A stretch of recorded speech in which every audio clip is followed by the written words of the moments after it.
You would be shocked if you could see the sheer number of books behind me right now. In fact, you know what? I It took me a while to set up this camera angle, but you know what? Let's just take a look.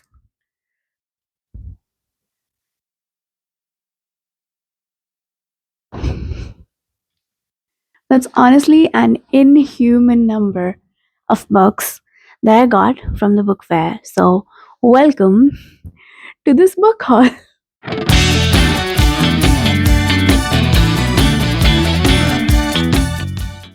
So, the New Delhi World Book Fair is currently on from the 10th to the 18th of January. I've already been there twice.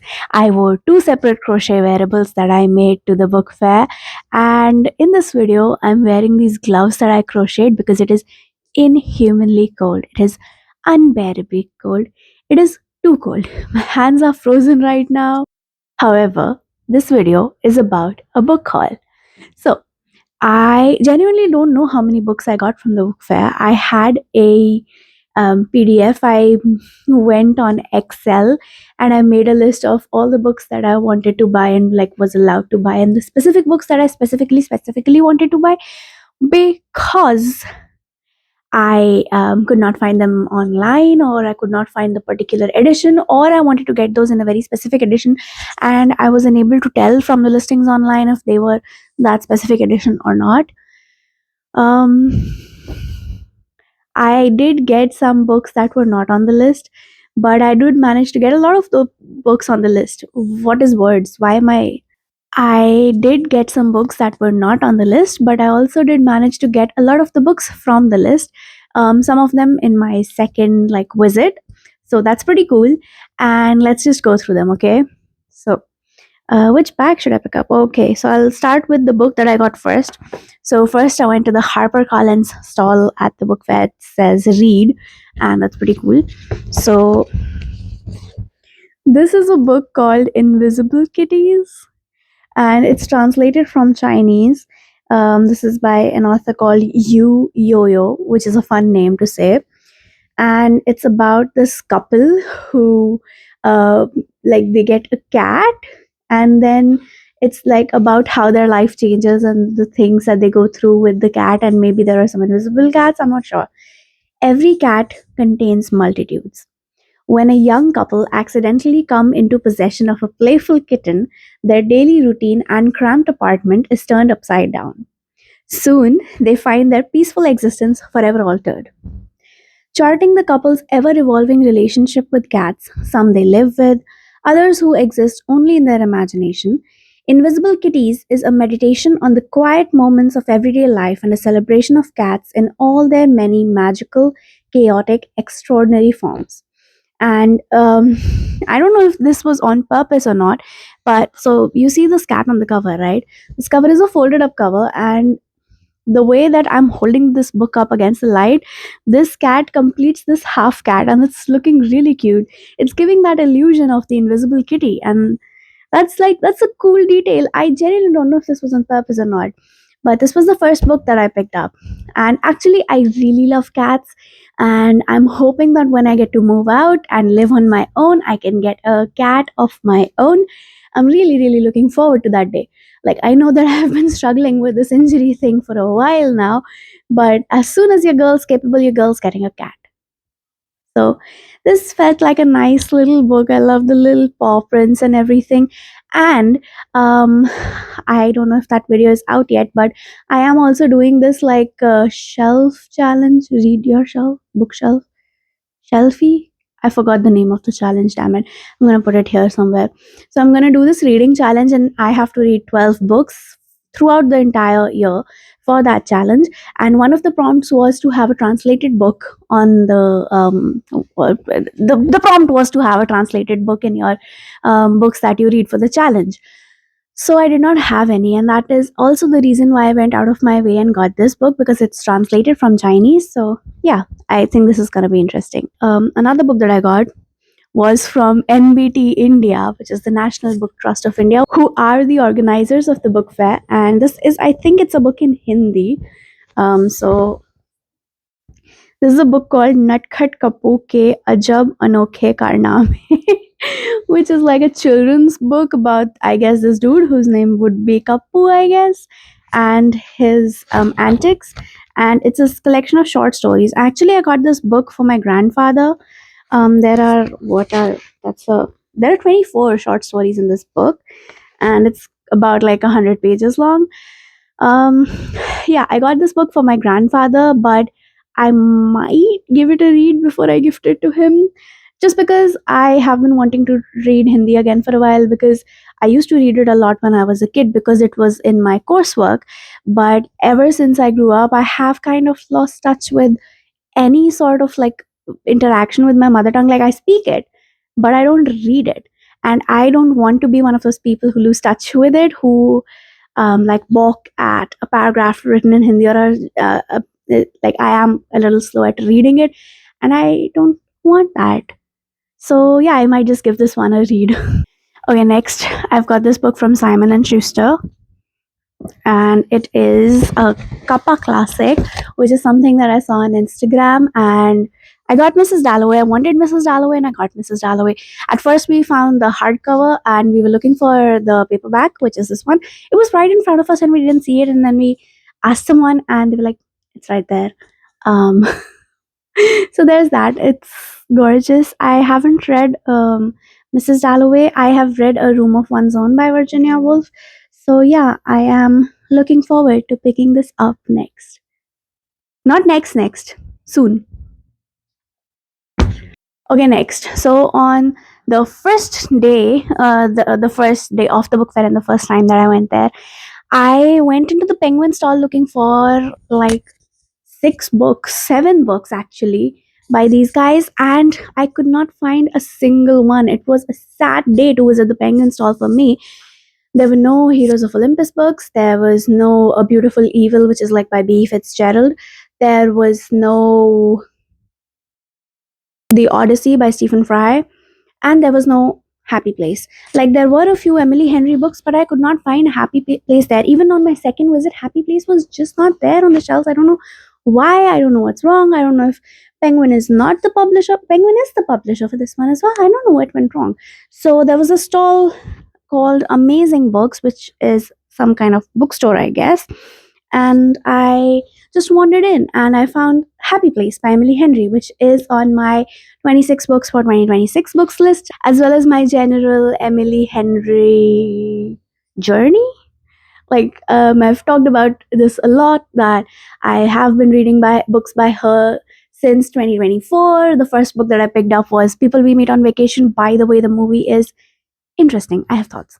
We'll talk about it, okay? Um, but yeah, so I got Happy Place, and I'm excited to pick this up this year. Next, I've got books from Bloomsbury. Oh, sorry, Bloomsbury. Um, I got Among the Burning Flower, which also I talked about in my 26 books for 2026 video. So now this book is going to be between The Priory of the Orange Tree, which is right here in this corner on my bookshelf, and A Day of Fallen Night, which is right here in this corner on my bookshelf. And I've got Among the Burning Flowers. Now this is in the larger paperback. So The Priory of the Orange Tree is going to be the outlier in these 2 books. And this book, she's not as thick as the other 2. She's skinny, and she's floppy. I like floppy paperbacks. So yeah, I got this one. And I also got Remarkably Bright Creatures, where we've got an octopus who's going to try to solve a mystery. I think it's a missing person mystery. So it's going to be really cool.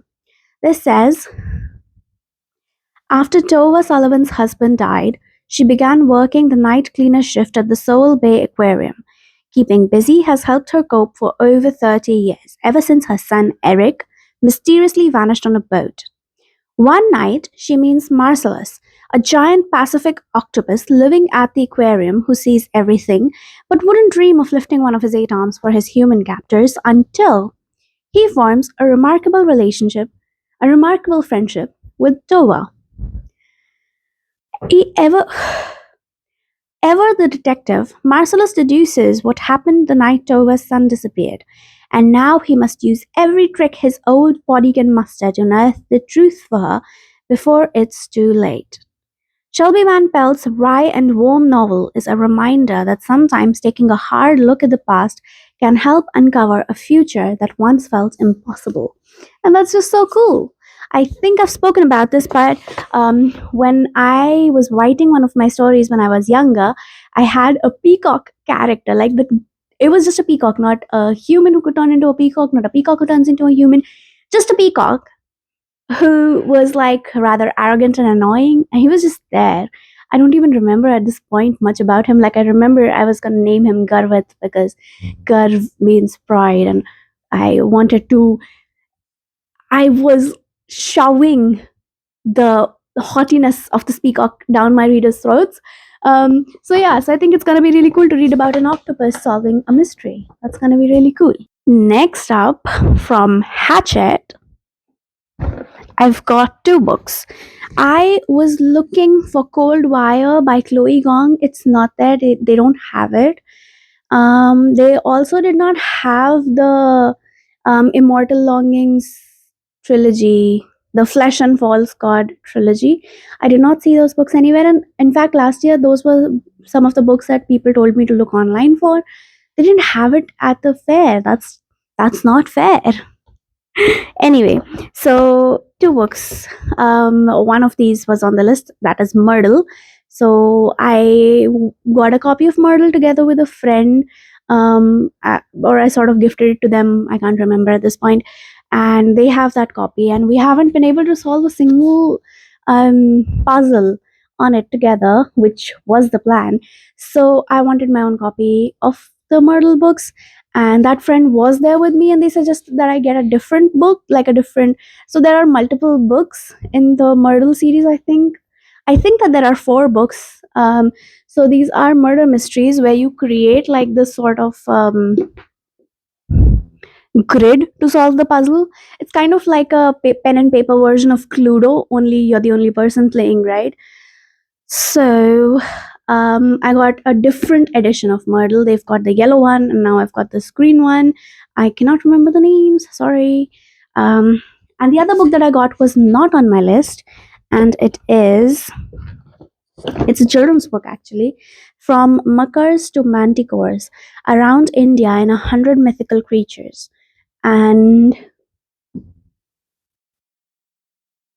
the only time I've read up on Indian mythological creatures is when I was in college and I was looking up the Wikipedia pages of Dians and Chudel and patani kya kya, God knows what else.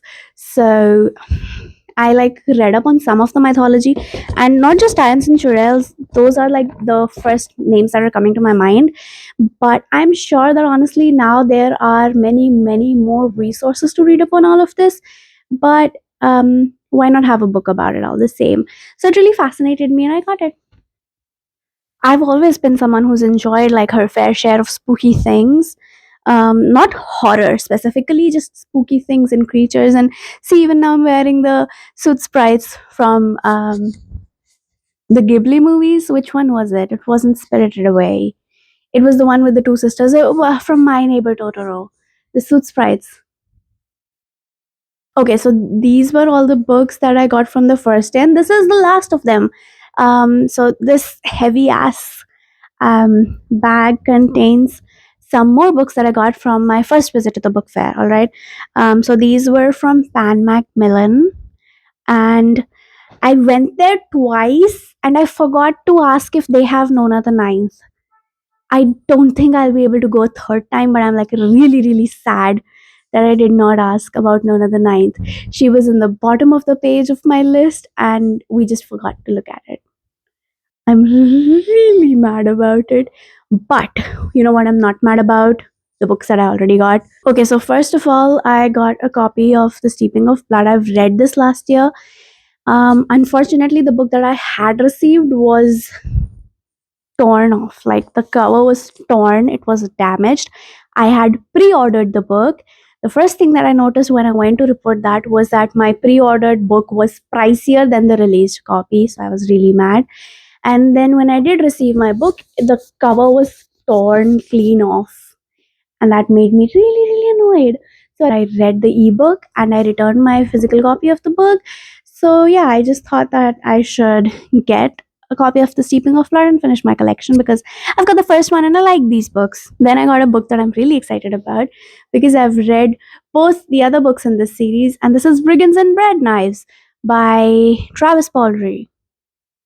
And this is another of the cozy fantasies by this dude in the D&D-ish world. And I'm pretty sure that the Ratkin in this book is the same one who was in the first book, Legends and Lattes. So I haven't really read the synopsis and I'm not even going to read it right now because I like these books. They're cozy, they're cute, and I am glad that I was able to get this edition, which is like the bigger paperback, because my other two books, they're shelved somewhere here, are also the bigger paper. Yeah, paperback. And I wanted that. I wanted them to match.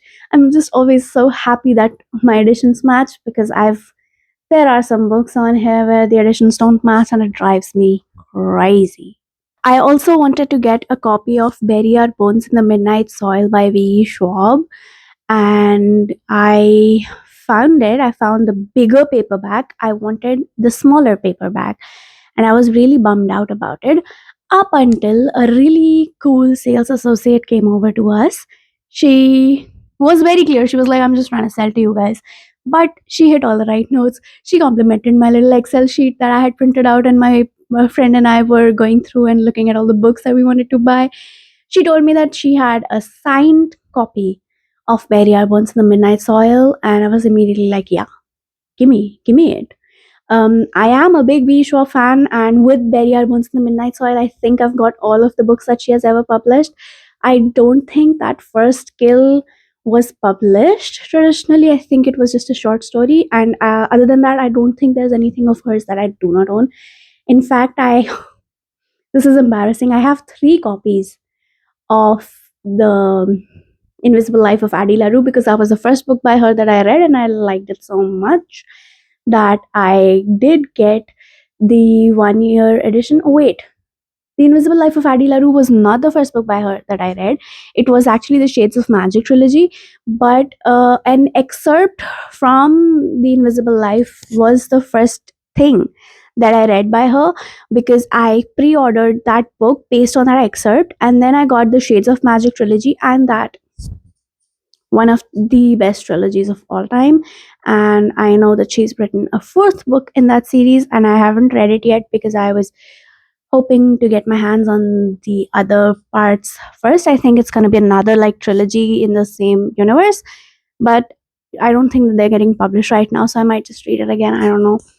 I've gone off and started talking about V. Schwab, but but you guys, so I got this. Oh my god, I got this gigantic copy of Bury Our Bones in the Midnight Soil, which is, it's got the book plate, signed book plate, and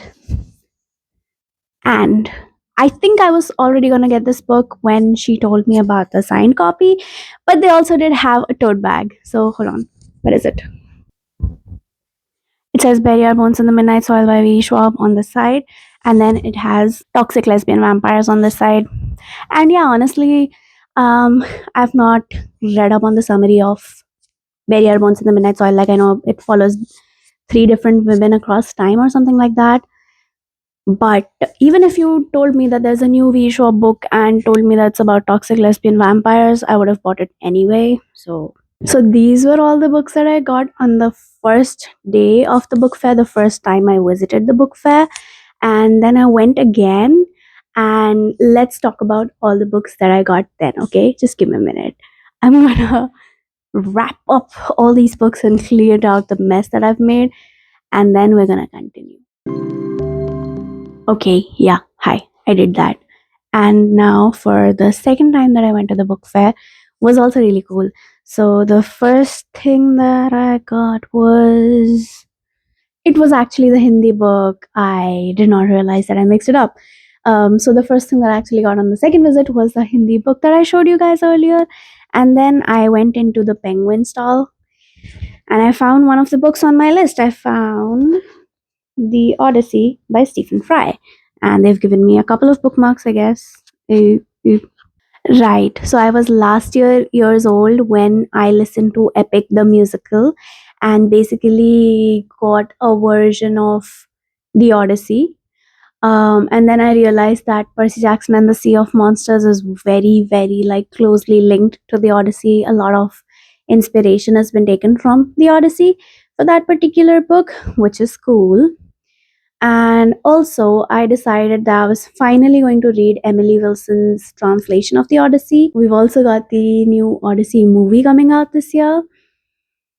And when I decided that I'll read the Odyssey, I thought, okay, I understand that Emily Wilson's edition is going to be the best one, but why not look at it through a couple of other lenses as well? So, one of those lenses is going to be Stephen Fry's version of the Odyssey, and I got it I think I got it cheaper than it was online at the book fair. So, that's pretty cool. So, I got it, and it was on my list. Then I went to Fingerprint Books.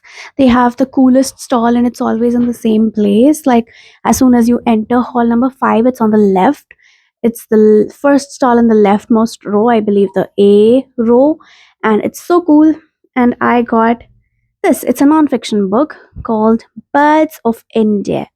A naturalist's guide to the birds of India, basically.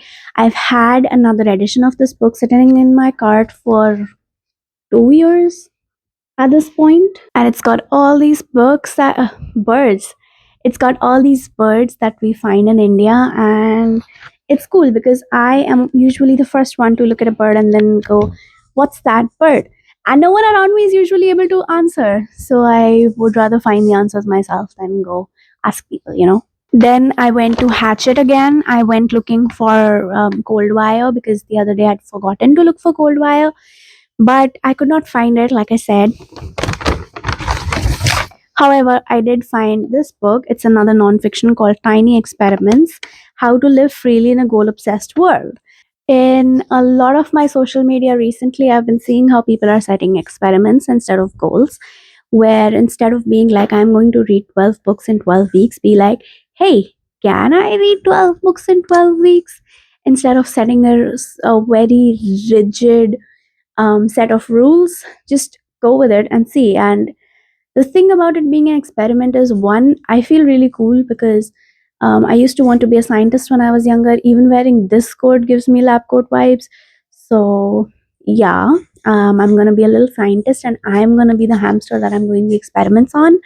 But also, it being an experiment, it can either pass or fail. It can either work out or it won't. Either way, I've got data, I've got my learnings from the outcome, and that's cool. And so that is why I think that reading about it from an actual scientist and researcher would give me cool insight that I don't think I would otherwise have.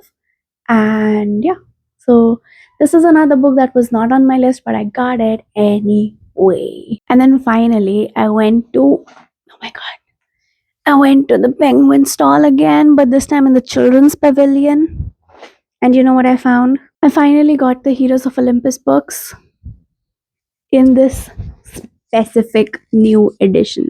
So this right here is the Mark of Athena, but I also got the Lost Hero, the Son of Neptune, Mark of Athena, and the House of Hades, as well as the Camp Half Blood Confidential that I don't think I have. So hold on, let me just pull out all these books.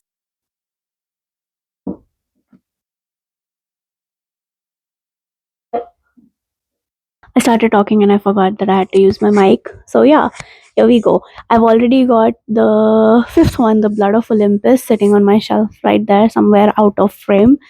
And I wanted the other four, and I could not get them in the correct edition online. They kept sending me the old edition, even though the listing had pictures of the new edition. So anyway, I got these. I'm really happy. I'm so happy. And then I found another book from my list at the Penguin Children's Stall, and let me just put these down and show it to you.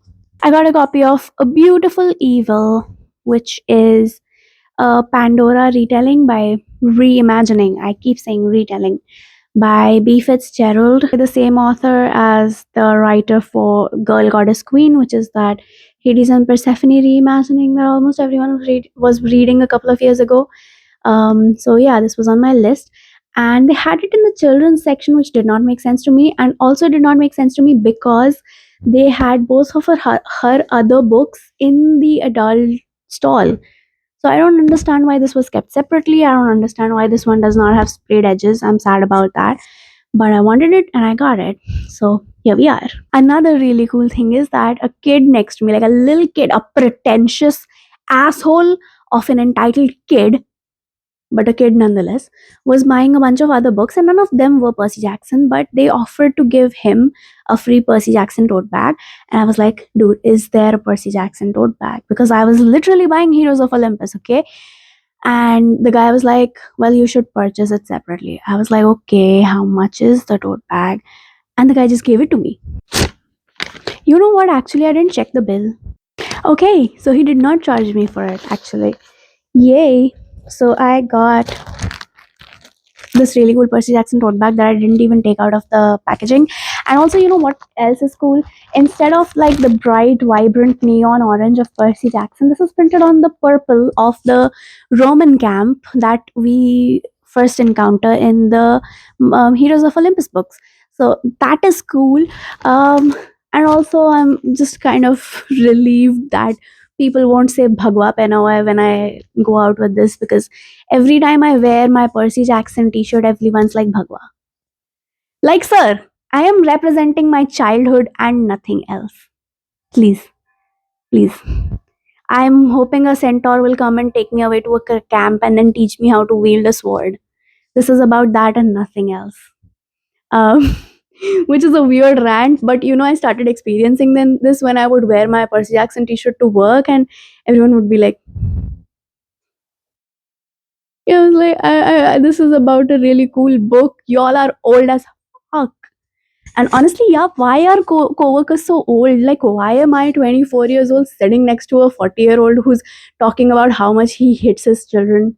Like, sir, you should not be hitting your children, first of all. But also, if you do that, at least shut up about it. I don't want to know. Thanks. That was a weird rant. Um, that was a weird rant. I am so sorry. Anyway, so so sunlight. So this was really chaotic. This was really stream of consciousness. But that is all the books that I got from the World Book Fair this year. Unless I end up going another time, I don't think I will. Thankfully, this time no one told me, maybe you should look it up online. That was really annoying. I'm still salty about that, as you can probably tell. And yeah, so I think I'm going to put a counter of books somewhere to tell you exactly how many books I bought, because I don't want to turn around and count. Um, and so let's talk about a little bit of what I'm planning to do next. First of all, read these books. But other than that, I've had this like rainbow bookshelf, and then this cute little shelf, and then this bookshelf with some special editions, this bookshelf with just random hardcovers. I tried to make a rainbow down there, but it didn't really work out. So then I just put most of my favorite hardcovers in this shelf. But as you can see, it's starting to overflow a little bit. A lot of these are, right? And then I've got like some other series in those two shelves over there that are out of frame at the moment. So what I'm gonna do is, I'm a bit bored of the rainbow, and I'm a little annoyed at having to jump around looking for series. Like I'm rereading the Percy Jackson series right now, and I started somewhere around here, then I jumped over there, then I went over here, something like that, and it's not making sense to me as a reader.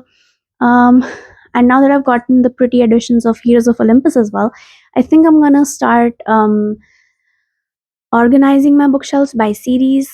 I At first I thought that I would just do a video for the reorganization, but I think I should um what's the word, document the current state of shelves before I do that. So maybe I'm going to do a bookshelf tour, and then I'm going to do a bookshelf reorganization, because All of these books, which I think are well over 15, they need to find a space in these shelves. And I started, but I never quite finished making a TBR jar, a TBR bowl. Actually, my friend got me the bowl instead of the jar, and they were like, "You can put all your books, so this will grow with you," and that's really cool of them. So, these are some of the things that I'm planning to do with my reading and like my reading hobby and book collecting hobby in general. So I hope you guys can come along for the ride. And thank you for watching this video. And genuinely, if you watch the whole video the whole way through, dude, I love you. Why are you still here? Thank you for still being here. As I wasn't questioning it in a negative sense. I love you. Love you. Okay, see you. Bye bye.